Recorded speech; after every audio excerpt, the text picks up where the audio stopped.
جو شخص 5 وقت کی نماز پڑھتا ہے اور اپنے مال کی زکات دیتا ہے، سن لیے نا، زکات کا ذکر اللہ تبارک تعالیٰ نے جہاں بھی نماز کا لایا ہے، لفظ جہاں بھی نماز کا لایا وہاں زکات کا بھی لایا ہے۔ نماز پڑھیے گا تو زکات بھی دینا پڑے گا، چونکہ یہ لازم ملزوم ہے، چین سسٹم ہے۔ اب زکات نہیں دیں گے آپ کا مال ناپاک ہو جائے گا، اس ناپاک مال کو کھا کر آپ کی نماز قبول نہیں ہوگی، عبادت قبول نہیں ہوگی، دنیا اور آخرت تباہ ہو جائے گی۔ اس لیے مال اللہ تبارک تعالیٰ نے آپ کو دیا ہے میرے دوست اور بھائیوں، اس مال کو پاک و صاف کرنا پڑے گا۔ الذین یقیمون الصلاۃ ومما رزقناہم ينفقون اولئک هم المؤمنون حقا، جو شخص پنجگانہ نماز پڑھتا ہے اور اپنے مال کو پاک و صاف کرتا ہے، اپنے مال کی زکات دیتا ہے، وہی حقیقت میں مومن ہے۔ اولئک هم المؤمنون حقا، حقیقت میں وہی مومن ہے اللہ تبارک تعالیٰ کے نزدیک۔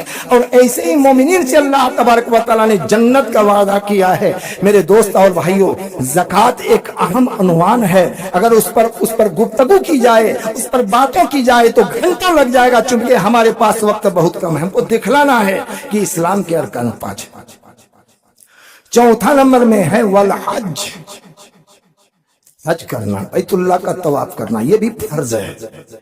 توحید فرض ہے، نماز فرض ہے، زکوٰۃ فرض ہے اور حج بھی فرض ہے۔ جس کو اللہ تبارک و تعالیٰ نے استطاعت دی ہے، طاقت دی ہے، مال و دولت دیا ہے، اتنا مال دیا ہے کہ بیت اللہ کے طواف کرنے کے بعد بھی وہ غریب نہیں ہوگا، دوسرے کے محتاج نہیں ہوں گے، وہ قرض دار نہیں ہوں گے۔ ایسے لوگوں پر اللہ تبارک و تعالیٰ نے حج کو فرض کیا ہے۔ میں کہنا چاہتا ہوں کہ ہمارے برہیٹ علاقہ میں، خصوصاً برہیٹ ہی کی بات میں کہتا ہوں، علاقہ کو چھوڑ دیجئے، کیا ایسا بندہ نہیں ہے کہ اللہ نے اس پر حج کو فرض نہیں کیا ہے؟ اتنا روپیہ نہیں ہے کہ بیت اللہ کا طواف نہیں کر سکتا ہے؟ حج کرنے کے لیے جاتے ہیں تو 3 لاکھ 4 لاکھ، خوب زیادہ 5 لاکھ مان لیجیے خرچ ہوگا، لیکن اللہ تبارک و تعالیٰ اس حج کے ذریعے سے آپ کے اگلا پچھلا تمام گناہوں کو معاف کر دیتا ہے۔ چھوٹا بڑا صغائر اور کبائر تمام گناہوں کو اللہ تبارک تعالیٰ درگزر کر دیتا ہے، وہ جنتی ہو جاتا ہے۔ میرے دوست اور بھائیوں، بہت فضیلت ہے، یہ فرض ہے۔ اگر استطاعت کے باوجود کوئی اگر حج نہیں کر رہا ہے، صلاحیت کے باوجود حج فرض ہو چکا ہے، پھر بھی حج نہیں کر رہا ہے، تو خدا کے یہاں اس کی پکڑ ہوگی، اس کی گرفت ہوگی۔ میں تو سوچتا ہوں کہ الحمدللہ لوگوں کو صاحب ثروت بنایا ہے، صاحب مال بنایا ہے، استطاعت ہے، 50 لاکھ روپے کی صلاحیت ہے اس کی، بآسانی حج کر سکتا ہے، لیکن کہیں نہ کہیں اس کے دل میں ڈر لگتا ہے کہ میں اگر حج کروں تو میرا حج قبول ہوگا کہ نہیں، چونکہ میری کمائی کس طرح کا ہے۔ یہ شاید غور کر رہے ہیں، حلال کمائی کا ہے یا حرام کمائی کا، یہ بھی زیر غور ہے۔ میرے محترم، حج کروں گا لیکن اگر حلال کمائی کا پیسہ ہے تو حج قبول نہیں ہوگا، الٹا گناہگار ہو جائیں گے۔ میرے محترم، حج یہ اللہ تبارک تعالیٰ نے فرض کیا ہے، آپ کو سمجھ میں آ گیا، حلال کمائی کا پیسہ ہے، اب حج کیجئے اللہ تبارک تعالیٰ کی جناب میں، اللہ کی حضور میں، آپ کا حج قبول ہو جائے گا۔ اور اگر آپ کا مال حرام کمائی کا ہے تو اللہ تبارک تعالیٰ ایسے حج کا پرواہ نہیں کرتا ہے، یہ حج اللہ اسی کے منہ میں پھینک دے گا۔ میرے دوست اور بھائیوں، یہ چوتھا رکن ہے۔ اور 5واں رکن ہے رمضان کا روزہ، وہ صوم رمضان، رمضان مہینہ کا روزہ رکھنا۔ آج سے بس چند دن کے بعد ایک بہت ہی فضیلتوں اور برکتوں مہینہ ہم پر سایہ فگن ہونے والا ہے۔ سبحان اللہ، بڑی فضیلت کا مہینہ ہے، اتنا زبردست مہینہ ہے کہ نبی کریم صلی اللہ علیہ وسلم کی ایک حدیث میں سنا دیتا ہوں۔ نبی کریم صلی اللہ علیہ وسلم نے فرمایا کہ اے لوگو، تم پر ایک بڑے مرتبے کا مہینہ سایہ فگن، یہ بہت متبرک مہینہ ہے۔ اس مہینہ میں ایک رات ایسی ہے جو 1000 راتوں سے بڑھ کر ہے۔ اس مہینہ میں اللہ تبارک و تعالیٰ نے قیام اللیل یعنی تراویح کی نماز کو نفل بتلایا ہے اور روزہ کو فرض کیا ہے۔ تو اس مہینہ میں جو شخص نفلی عبادت کے ذریعے سے اللہ کے تقرب کو حاصل کرنا چاہے، اللہ کے خوشنودی کو حاصل کرنا چاہے، تو دوسرے مہینے کے فرض کے برابر ثواب ملتا ہے، اور جو اس مہینے میں ایک فرض کو ادا کرتا ہے دوسرے مہینے کے 70 فرض کے برابر اس کو ثواب ملتا ہے۔ یہ مہینہ ضبط نفس کا مہینہ ہے اور صبر کا بدلہ جنت ہے۔ یہ مہینہ اخوت، بھائی چاری اور ہمدردی کا مہینہ ہے، جس میں مسلمانوں کی روزیاں بڑھا دی جاتی ہے۔ اس مہینہ میں کوئی اگر کسی روزہ دار کو افطار کرا دیتا ہے تو وہ روزہ اس کے گناہوں کے مغفرت کا باعث ہوگا، اور وہ جنت جانے کا، جہنم سے نجات کا ذریعہ ہوگا، اور جنت جانے کا ذریعہ ہوگا میرے دوستوں اور بھائیوں۔ اور روزہ دار کو افطار کرانے میں روزہ دار کے برابر ثواب اس کو ثواب ملے گا، اور روزہ دار کی نیکی میں کوئی کمی نہیں آئے گی۔ صحابہ کرام رضوان اللہ علیہم اجمعین نے جناب محمد رسول اللہ صلی اللہ علیہ وسلم سے پوچھا کہ یا رسول اللہ، ہمارے پاس اتنا بڑھیا سامان نہیں ہے، پھل نہیں ہے، میوہ نہیں ہے، سیب نہیں ہے، انار کیلا نہیں ہے، ہم روزہ دار کو کیسے افطار کرائے، اتنی طاقت نہیں ہے۔ اللہ کے نبی صلی اللہ علیہ وسلم نے فرمایا کہ اے میرے ساتھیوں، کوئی اگر کسی روزہ دار کو ایک گھونٹ دودھ کے ذریعے سے افطار کرائے گا اس کو بھی اللہ اتنا ثواب عنایت کرے گا۔ کوئی ایک کھجور کے ذریعے سے افطار کرائے گا اس کو بھی اللہ روزہ دار کے برابر ثواب دے گا۔ کوئی اگر ایک گھونٹ پانی کے ذریعے سے افطار کرائے گا اللہ بھی اس کو روزہ دار کے برابر ثواب دے گا۔ اور جو کسی روزہ دار کو پیٹ بھر کے آسودہ کر کے کھلائے گا قیامت کے دن اللہ تبارک و تعالی اس کو میرے حوض کوثر سے سیراب کرے گا، یہاں تک کہ سے کبھی پیاس نہیں لگے گی، یہاں تک کہ وہ جنت میں داخل ہو جائے گا۔ میرے دوست اور بھائیوں، اتنا متبرک مہینہ ہم پر سایہ فگن ہونے والا ہے۔